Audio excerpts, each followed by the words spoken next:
Choisir vos poissons, cela ne va pas être facile. Il y a tellement d'espèces et de couleurs qu'il va falloir à un moment faire un choix.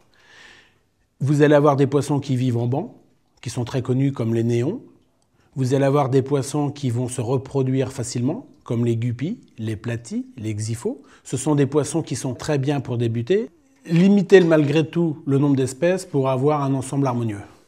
Pour mettre vos poissons, il faut attendre normalement 3 semaines, car c'est le cycle biologique d'un aquarium. À ce jour, nous avons des bactéries qui vous permettront de pouvoir les mettre en petite quantité dès 72 heures. L'achat des poissons ne se fait pas en une seule fois, pour 2 raisons. La première sera de ne pas surcharger l'aquarium lors de la mise en place des poissons, donc quantité plutôt faible.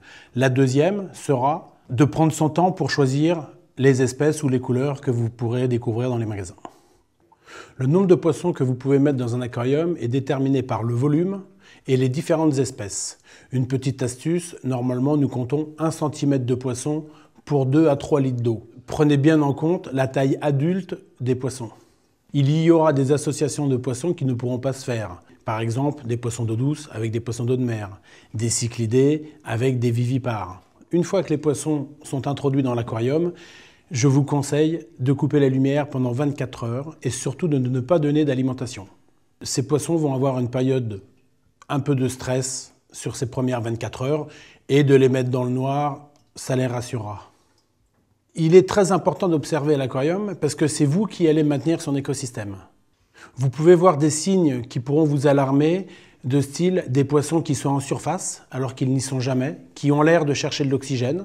Un autre signe sera des poissons qui seront au fond de l'aquarium et qui ne bougeront plus. Donc regardez si votre température est correctement ajustée. Regardez si vous n'avez pas un surplus d'alimentation et faites un test d'eau pour voir si vous n'avez pas une pollution dans votre aquarium.